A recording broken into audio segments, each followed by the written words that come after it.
2024ची इस्लामपूर विधानसभा मतदारसंघातील निवडणूक ही आमदार जयंत पाटील आणि निशिकांत पाटील यांच्या दरम्यान चुरशीनं झाली. पण ह्या निवडणुकीचं एक ठळक वैशिष्ट्य असं होतं की या निवडणुकीमध्ये मतदारांना मानधन देण्यात आलं नाही. तेव्हा मतदार मानधन विना पार पडलेली अशा प्रकारची ती निवडणूक राज्यातली बहुतेक एकमेव निवडणूक असावी. आता नगरपालिकेची निवडणूक ही कार्यकर्त्यांची निवडणूक आहे असं म्हटलं जातं. म्हणजे नगरपालिकेच्या निवडणुकीमध्ये मी असं म्हणतो की नेत्यांची प्रतिष्ठा आणि कार्यकर्त्यांचं सर्वस्व पणाला लागलं जातं. मग नेत्यांची निवडणूक जर मतदारांना कोणत्याही प्रकारचं मानधन न देता पार पडत असेल तर ही कार्यकर्त्यांची निवडणूक देखील तशी पार पडायला काय हरकत आहे. ती तशी पार पडावी अशा अनेकांची इच्छा आहे. अर्थात निवडणूक प्रक्रियेमध्ये देशभर सातत्यानं अनेक प्रकारच्या गमती सुरू असतात. अभिनेते देवानंद यांनी एक राजकीय पक्ष स्थापन केलेला होता आणि बेरोजगारी विरुद्ध त्यांचा पक्ष लढणार होता. आपल्या अगदी व्ही शांताराम देखील ह्या पक्षामध्ये होते. त्यांची भूमिका अशी होती की तामिळनाडूमध्ये MGRचा पक्ष चालतो, मग महाराष्ट्रामध्ये आमचा चालायला काय हरकत आहे.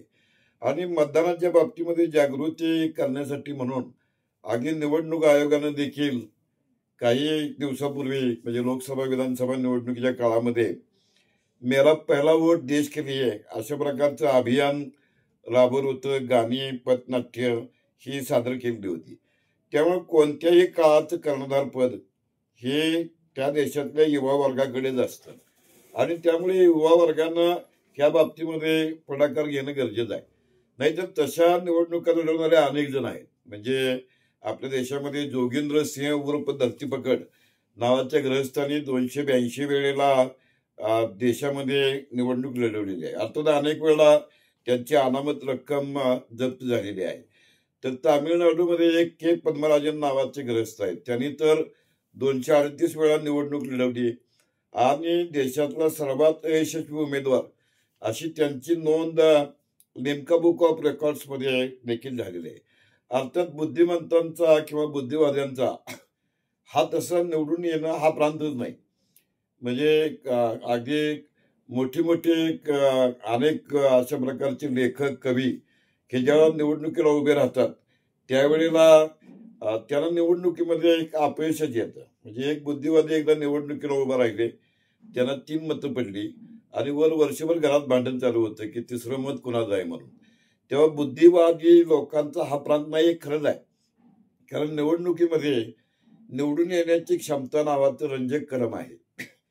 ही निवडून येण्याची क्षमता म्हणजे मनी पॉवर पाहिजे, निवडून येण्याची क्षमता म्हणजे मसल पॉवर पाहिजे.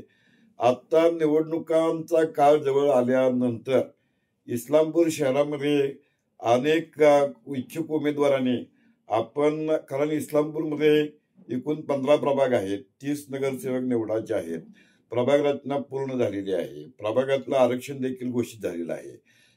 त्यामुळे उमेदवारांना साधारणपणे आपण कुठनं लढायचं याचा अंदाज आलेला आहे. त्यामुळे काही इच्छुक उमेदवारांनी सोशल मीडियाच्या माध्यमातून आपल्या उमेदवारीचा प्रचार देखील सुरू केलेला आहे. पण अनौपचारिक चर्चा सध्या शहरामध्ये ज्या सुरू आहेत त्या चर्चांचा सूर लक्षात घेतला तर एका उमेदवाराला एका प्रभागामध्ये निवडून येण्यासाठी साधारणपणे 35 ते 40 लाख रुपयांचं बजेट करावं लागेल अशी अगदी उघड चर्चा आहे. म्हणजे निवडून येण्याच्या क्षमतेचा तो एक महत्वाचा भाग आहे. म्हणून तर माझा मुद्दा असा आहे की अगदी अलीकडे वर्षभरापूर्वीच झालेली विधानसभेची निवडणूक मतदारांना कोणत्याही प्रकारचं आमिष न दाखवता, मतदारांना मतदार मानधन न देता पार पडत असेल तर वर्षभरानंतर होणाऱ्या इस्लामपूर शहराच्या किंवा राज्यातल्या अन्य शहरातल्या निवडणुकांमध्ये देखील मतदार मानधन हा जो प्रकार आहे हा टाळता आला पाहिजे, नव्हे सगळ्यांनी टाळलाच पाहिजे. ही सवय आहे. जेव्हा मतदार मत घेऊन मतदान करतो त्याचा अर्थ त्या निवडून येणाऱ्या लोकप्रतिनिधीला विकासाच्या संदर्भामध्ये किंवा नागरी प्रश्नांच्या संदर्भामध्ये विचारणा करण्याचा हक्क हा मतदार गमावून बसतो. कारण असा उमेदवार सहजच म्हणतो की तुम्ही काय माझ्यावरती उपकार केलेले नाहीत, तुम्हाला मी इतके पैसे दिलेले आहेत म्हणून तुम्ही मत दिलेलं आहे. तेव्हा मतदान करताना मतदारानं पण अशा प्रकारचं मत विकलं जाऊ नये यासाठी प्रयत्न करावा. असा एक गमतीशीर विनोद आहे की एका मतदाराने एका उमेदवाराकडून पैसे घेतले आणि तो अस्वस्थ होता.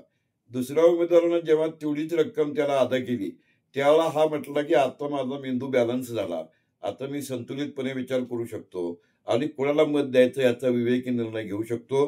यातला गमतीचा भाग सोडला तरी मूळ मुद्दा असा आहे की आपली लोकशाही ही टिकवण्यासाठी आपलं साऱ्या व्यवस्थांचा रोग कशाकडे आहे तर सुजाण नागरिकत्व निर्माण करणं. बरं, ह्याची उदाहरणं मी वारंवार मगापासून 2 वेळा उल्लेख केला की इस्लामपूर विधानसभेची निवडणूक मतदारांना कोणत्याही प्रकारचं मानधन न देता पार पडली. हे सगळ्या मतदारसंघातल्या लोकांना आणि सगळ्या राज्यातल्या लोकांनाही माहिती आहे की इस्लामपूरमध्ये हा आगळा वेगळा इस्लामपूर पॅटर्न राबवला. मग हा पॅटर्न स्पर्धक सहकाऱ्यांनी एकमेकाशी चर्चा करून घेतला असेल किंवा समोरचा काय करतो बघून आपण ठरवू असं करून झालं असेल. पण इस्लामपूर विधानसभेची निवडणूक ही मतदारांना कोणत्याही प्रकारचं मानधन न देता पार पडली हे उघड गुपित आहे. ह्याच घटनेप्रमाणे आपण बघितलं की राजू शेट्टी हे हातकणंगले मतदारसंघातनं 2 वेळा लोकसभेवरती निवडून गेले.